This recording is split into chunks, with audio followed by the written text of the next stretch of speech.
Alright, my babes, welcome once again to the channel. It's your boy, Luis Portelles, and today, baby, it's time for an intervention, okay? We are officially in 2025. It's the beginning of a new year. It's an opportunity for us to start fresh and just bring some new air, some fresh air into the world of pageantry. Because let me tell you, 2024 was an interesting year. Interesting. Yeah. Lots of things happening. Some of them were great, some of them questionable. It definitely gave us some inspiration and a little bit of drama, perhaps even a little bit too much. But I'm not gonna complain about that right away. Let's talk about some of the trends that we experienced in 2024 and that, baby, let me tell you something. Hopefully, we are now bringing into 2025. If I had a say, if I had it my way, if I had the power to just simply influence the whole pageantry community, all of these trends will be out the door. Okay? Look at the door. Right there? Outside. Come on. So to all of my boys and girls and those in between, buckle up because in this video, I'm going to tell you my unfiltered opinion about things that I would like to see go in 2025 when it comes to beauty pageants. As usual, I hope you enjoyed. If you do, don't forget to drop a like, comment, subscribe, and share with a friend because sharing is caring. All right, let's get right into it. Let me just go ahead and apply my lip balm so that I can spit facts during this video because somebody needs to do a reality check on some of these pageants. All right, the first thing that I would like to address is the directors and owners trying to steal the spotlight from the contestants. Honestly, this is so tired and I am livid because it is becoming a trend. We see it in all different levels, you name it, from the regional pageants up until the international ones. It's just kind of like the most common offender that we have right now in the beauty pageant industry. For some reason, they just cannot resist to go ahead and try to take the spotlight from the winners, or they simply have the pageant as a means to make themselves known or have a name and put themselves out there for whatever reason. And babe, let me tell you, you are not the one holding the crown. If it's a pageant, the title holder, the winner, is supposed to be the one with the spotlight.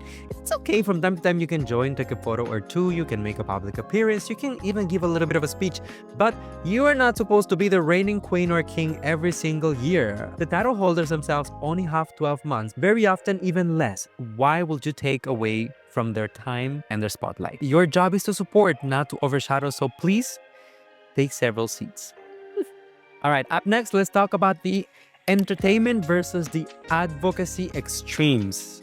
And I know this is a little bit controversial, but walk with me, okay? This is kind of a pendulum problem right now in the pageant world, as it is going from one extreme to the other, meaning that there are pageants out there who bring incredible entertainment level and production level, in some of these cases by far exceeding those of the major pageants that have been around for decades and decades at this point, right? This is no secret. Some of these pageants are using these production levels and the glitz and glams, all of it for the clout and just to grow faster than what they normally would as a regular pageant, while other competitions out there are dragging it a little bit too much on the advocacy part of it. Honestly, I think that it has to be a balance of both things. We cannot have either a reality show nor a TED Talk, okay? So we have to pick somewhere a middle ground because I think in this particular case, especially in the world of pageantry, it is simply hurting the brand. Yes, we want to make sure that there is substance and there is something going on with the competitions, but also we want to be entertained. If you're only doing one of those two things,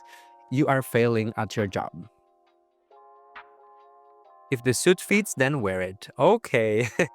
All right, I have to say it, and I will. I am so tired of the mean girl energy that we have been experiencing quite often recently in the world of pageantry. And I'm not just talking about one specific pageant system, but this is something that has become a little generalized to the candidates backstage who are trying to pull a mean girl, Regina George, burn book type of situation. Girl, we see you, and not under the light that you want to be seen or under the light that you think you are being perceived. Whatever happened to pageants being all about sisterhood and empowerment and just creating a bond and making friends from all over the world?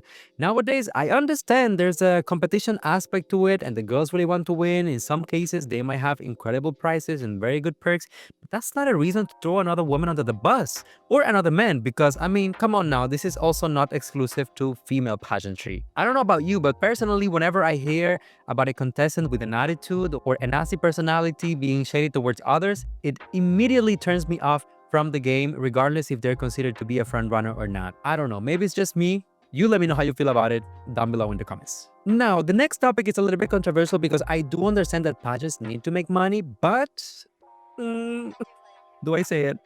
The forced sponsorships are getting a little bit out of control. Okay, and I'm not talking, once again, not just about one particular pageant system, but this is something that has become a little generalized. Earlier this year, you do the math, you do the research. I'm not going to get into names because then they say I'm the mean person. But earlier this year, a pageant was getting in hot waters because they were making their candidates promote whitening products while a lot of the contestants in the pageant had darker complexion. They were women of color. Where is the empowerment when you are a woman of color and you're being forced to promote whitening products on an international platform? If the deal doesn't align with the values, what are we doing here? Integrity of the organization and the candidates should always, always, always come before the paycheck. And I get it. Y'all need to pay the bills. I get it. But come on now. Let's not forget our values and our morals in the process. The next one I want to talk about, honestly, this is so tired. Can we retire it already? All right, it's all about the delays and the postponements in this competition. And hear me out. I do understand firsthand that sometimes there are things that you were not planning, last minute changes, and all of these things happen. But when you have a competition that keeps on being delayed over and over and over, sometimes it takes years. Sometimes the title holder has been waiting for a year, for 2, for 3 years, and you're still delaying the competition. There's a problem. There is an issue. And it's not just about the host country or a sponsor. There is a problem with the team. There's a problem with something or someone behind the scenes is not doing their job properly. Come on now. It just simply screams unprofessional. And I'm sorry if that hurts anyone's feelings out there, but you need to get your act together or simply don't host a pageant at all. Like, why are you doing it? If it's so hard, why even do it, right? Why bother? From the candidate's perspective, sometimes this really causes a lot of financial distress and financial stress because, first of all, they need to pay whoever is preparing them, whoever is dressing them, whoever is taking their photos, their videos, and all of these things. And whenever all of these changes happen, sometimes it really throws them off. Sometimes they have to rebook their plane tickets. So it is really irresponsible, not just to your national directors, but also to your candidates. Let me tell you something. I am currently working with an organization that has decided not to hold a pageant for an entire year because they really want to make a comeback stronger than ever. That's something I can respect. If you don't have the means, or if you don't have the situation or the sponsors or the support that you need to hold the pageant, simply stop it for a moment and then come back stronger. But if you keep giving me a date, if you keep giving me a potential moment for the pageant, for the competition to happen, and then you just simply keep on postponing it and postponing it and postponing it over and over again, every time I read postponement, my respect just shrinks slowly but surely. Really, now the next point, I'm really gonna call you out on this because honestly, it's getting out of hand and this is kind of a generalized issue. Some of these points apply to a couple of pageants, sometimes 2 of pageants, sometimes 1. But this one in particular, what's going on with the excessive fan voting? What's going on? Y'all have fan votes for the pre-arrival, for the arrival, for the best in national costume, for the best walk, for the best nose, for the best teeth, for the best eyebrows, for the best... Girl, it goes back to what I was saying earlier. Pageants need to make money. This is a business. A lot of these organizations are, businesses, not a non-profit. So I get it. But we need to draw a line somewhere. There has to be limits and boundaries that we need to respect. Not just for the sake of, people don't just have money to throw at your pageant for whatever reason, but also there has to be like a moral code. Something has to be earned out of merit, out of talent, out of performance. Not everything can be bought with a simple vote for me and the highest vote gets the placement or whatever. In my opinion, the fan voting should complement the process, not replace it. Okay?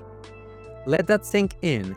Complement the process, not replace it. This is not American Idol. No crown should go to the highest bidder. Simple as that. I personally, as a fan, have voted before in international competitions, but let me tell you something. Every time that I see or that I sense or that I get this vibe that a pageant is trying to simply take money from me or that they're trying to milk me, girl, my credit card ain't going nowhere near your app or your website, okay? So just take that into consideration. And the next point, I'm going to be brief on it, but I think it's something, it's kind of a raising red flag that I'm seeing lately in pageantry.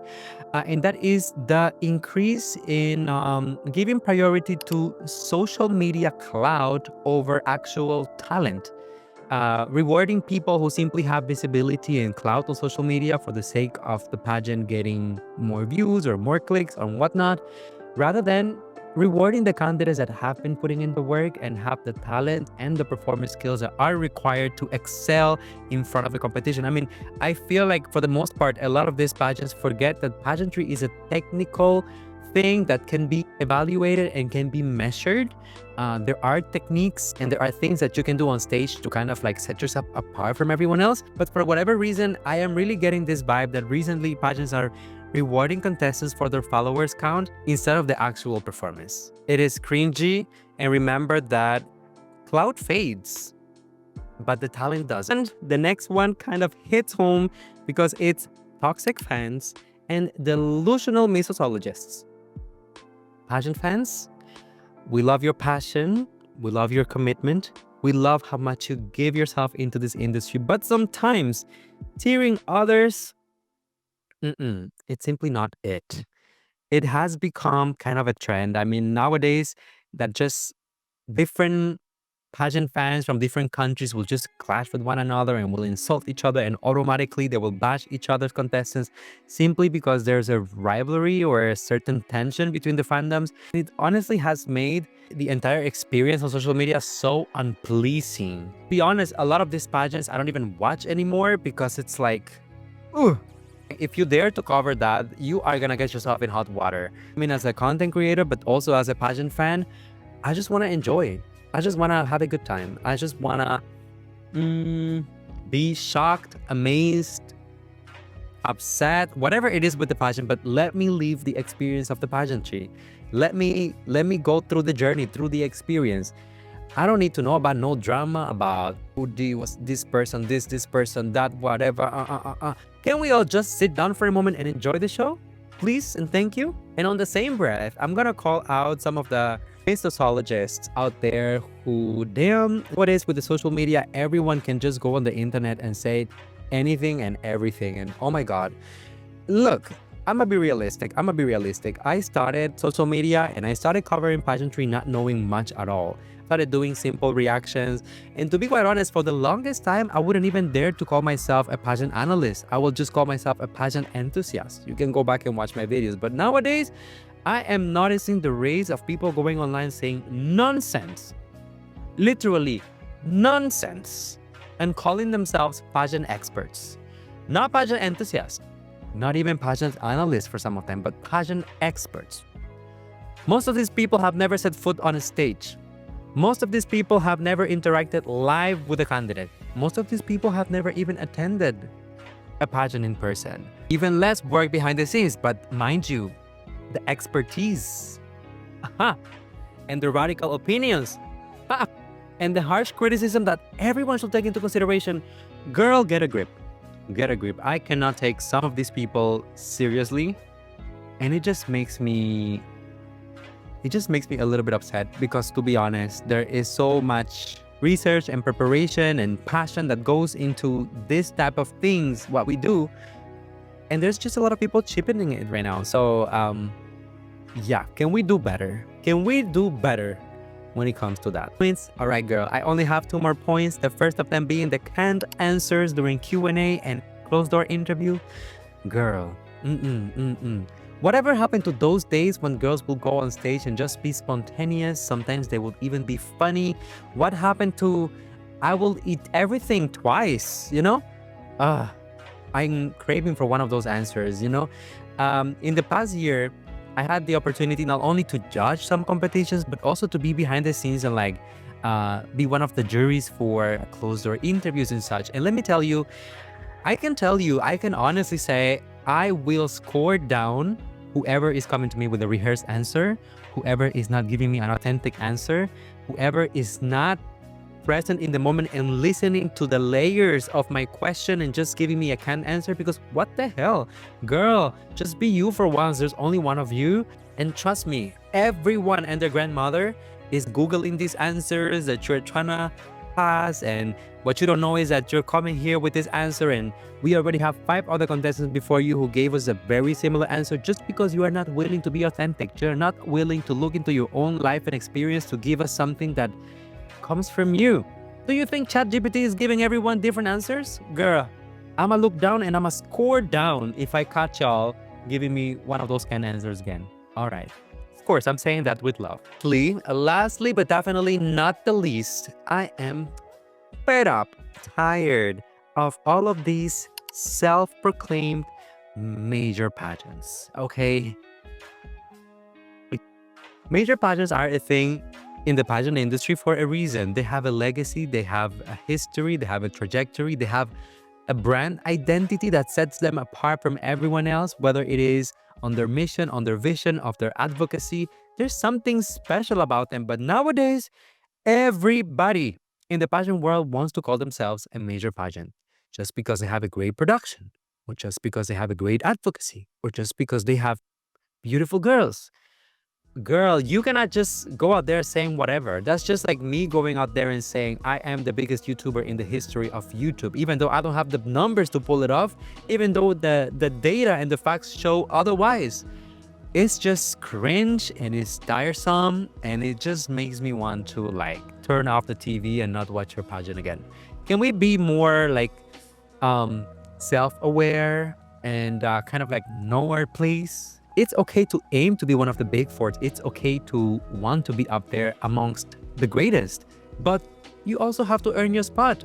You also have to build your legacy. You also have to put in the work. Some of these competitions have been there for like a year and already claiming I am one of the biggest ones in the world. Like, sit your ass down. Sit down and let your legacy speak for itself. All right, everyone. So there you have it. This is officially my list of trends that we are not bringing into 2025 when it comes to the pageant world and beauty pageants. Hopefully, we can make 2025 a year where pageantry and contestants and organizations will thrive and just deliver exactly what we want: quality pageantry, entertainment, advocacy, beauty, and purpose. What else do you want? Glitz and glam. What else? I think that's it for me for now.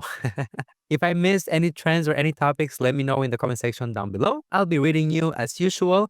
Don't forget to comment, like, subscribe, and share the video. And until the next time, please be safe and stay safe, be kind to one another, and Happy New Year.